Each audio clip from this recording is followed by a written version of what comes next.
ಈಗಲೇ ಚಂದಾದಾರರಾಗಿ ನಿಮ್ಮ ನೆಚ್ಚಿನ ಶೋಗಳನ್ನು ನೋಡಿ.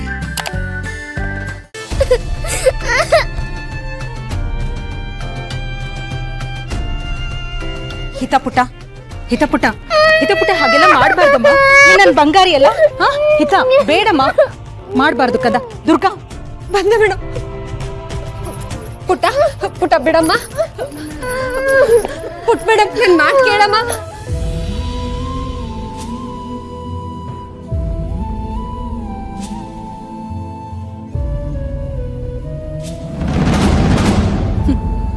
ಫೈನಲಿ ನಾನ್ ಅನ್ಕೊಂಡ್ ಹಾಗೆ ಆಗ್ತಾ ಇದೆ.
ಅಪ್ಪ ಅಲ್ವಮ್ಮ, ಹಾಗೆಲ್ಲ ಮಾಡ್ಬಾರ್ದು ಕಂದ. ಸಮಾಧಾನ ಮಾಡ್ಕೊ, ಅಳ್ಬೇಡ, ಸಮಾಧಾನ ಮಾಡ್ಕೊ.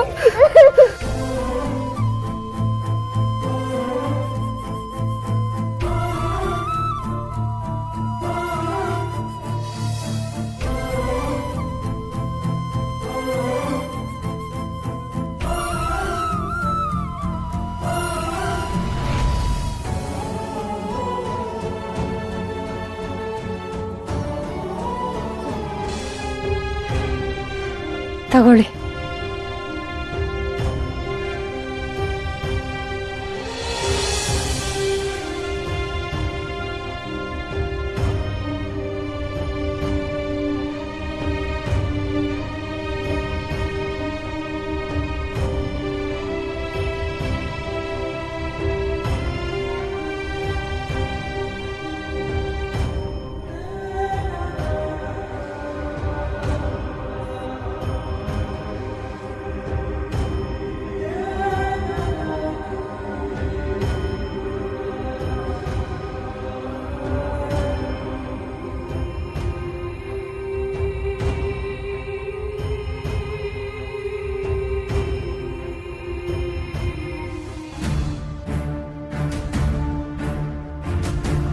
ನನಗೆ ಯಾಕೆ ಒಂಥರ ವಿಚಿತ್ರ ಅನುಭವ ಆಗ್ತಾ ಇದೆ. ಇಷ್ಟು ದಿವಸ ತಲೆ ತುಂಬ ಮಬ್ಬು ಕವಿದ ಹಾಗಾಗ್ತಿತ್ತು. ಈಗೆಲ್ಲ ಕ್ಲಿಯರ್ ಆಗಿದೆ, ಸ್ಪಷ್ಟವಾಗಿದೆ.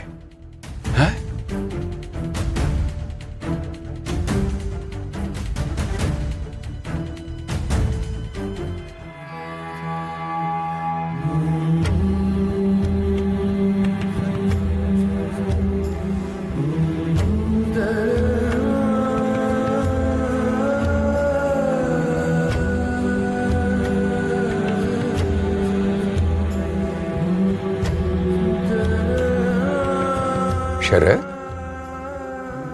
ಯಾಕಪ್ಪ ಅಂಬಿಕಾ ಬಗ್ಗೆ ಯೋಚಿಸ್ತಿದೀಯ? ನನ್ನ ದುರಾದೃಷ್ಟದ ಬಗ್ಗೆ ಯೋಚನೆ ಮಾಡ್ತಾ ಇದ್ದೆ.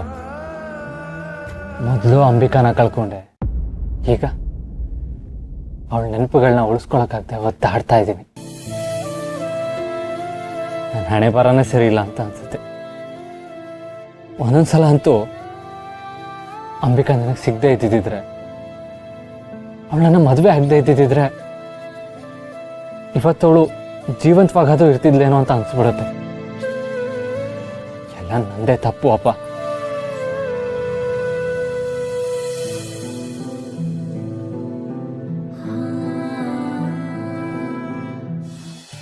ಮ್ಯಾಮ್, ನನಗೆ ಈ ಸಾರಿಗೆ ಚೆನ್ನಾಗಿ ಕಾಣುತ್ತೆ ಅಲ್ವಾ? ನನಗೇನೋ ಆ ಸೀರೆಗಿಂತ ಈ ಸೀರೆ ನಿನಗೆ ತುಂಬಾ ಗ್ರ್ಯಾಂಡಾಗಿ ಕಾಣುತ್ತೆ ಅಂತ ಅನ್ನಿಸ್ತಾ ಇದೆ. ನೋಡು ಅದ್ಕೆ ಈ ನೆಕ್ಲೆಸ್ ಡಿಸೈನ್ ನೋಡಿ ಎಷ್ಟು ಚೆನ್ನಾಗಿದೆ ಅಂತ. ಇಲ್ಲಡಿ ನನಗೆ ಅಂತಾನೆ ಹೇಳಿ ಮಾಡಿಸ್ದಾಗಿದೆ. ನನ್ನ ಹತ್ರ ಈ ಥರ ಡಿಸೈನೇ ಇಲ್ಲಪ್ಪ. ರಾಣಿ ಹಾ ಹೌದೌದು, ಯಾರೋ ನಮ್ಮ ದಮ್ಮಗೋಸ್ಕರನೇ ಡಿಸೈನ್ ಮಾಡಿದ್ದಾರೆ ಅನ್ಸುತ್ತೆ. ಸೋ ಬ್ಯೂಟಿಫುಲ್ ಅಲ್ವಾ? ಮಾಯಾ, ಈ ನೆಕ್ಲೆಸ್ಸು ನಿನಗೆ ಅಂತಾನೆ ಮಾಡಿಸಿದ್ದೀನಿ. ನೋಡು, ಈ ಡಿಸೈನ್ ನಿನಗೆ ಇಷ್ಟ ಆಗತ್ತಾ ಅಂತ. ತುಂಬ ಚೆನ್ನಾಗಿದೆ ಮ್ಯಾಮ್. ಏನು ಸೆಲೆಕ್ಷನ್ ಬಹಳ ಜೋರಾಗಿ ನಡೀತಿರೋ ಹಾಗಿದೆ. ಹೌದು, ಮತ್ತೆ ಆದಷ್ಟು ಬೇಗ ತಯಾರಿಗಳನ್ನೆಲ್ಲ ಮುಗಿಸ್ಕೊಂಡ್ಬಿಟ್ರೆ ಒಳ್ಳೇದಲ್ವಾ? ಆಮೇಲೆ ಗಡಿಬಿಡಿ ಆಗಬಾರ್ದು ನೋಡಿ. ಹೌದು ಮಾಯಾ, ನಿನ್ನ ಹತ್ರ ಸ್ವಲ್ಪ ಮಾತಾಡ್ಬೇಕಲ್ಲ. ಹೇಳಿ ಅಂಕಲ್. ನೀನ್ ಮೊದಲು ನಿನ್ನ ಅಜ್ಜಿ ಜೊತೆ ಇದ್ದೆ ಅಲ್ವಾ? ಹೌದು ಅಂಕಲ್, ನಾನು ಚಿಕ್ಕ ವಯಸ್ಸಲ್ಲಿದ್ದಾಗಲೇ ನಮ್ಮ ಅಪ್ಪ ಅಮ್ಮ ಇಬ್ರು ಆಕ್ಸಿಡೆಂಟಲ್ಲಿ ತೀರ್ಕೊಂಡ್ರು. ಆಮೇಲೆ ನನ್ನನ್ನು ನೋಡ್ಕೊಂಡಿರೋದು ನನ್ನ ಅಜ್ಜಿನೇ. ಆದರೆ ನನಗೆ 8 ವರ್ಷ ಆಗೋ ಹೊತ್ತಿಗೆ ಅವರು ಹೋಗ್ಬಿಟ್ರು. ಅಜ್ಜಿನ ಬಿಟ್ರೆ ಈ ಪ್ರಪಂಚದಲ್ಲಿ ನನ್ನೋರು ಅನ್ನೋರು ನನಗೆ ಯಾರೂ ಇರಲಿಲ್ಲ. ಅನಾಥಾಶ್ರಮನೇ ನನಗೆ ನನ್ನ ಮನೆ ಆಯಿತು.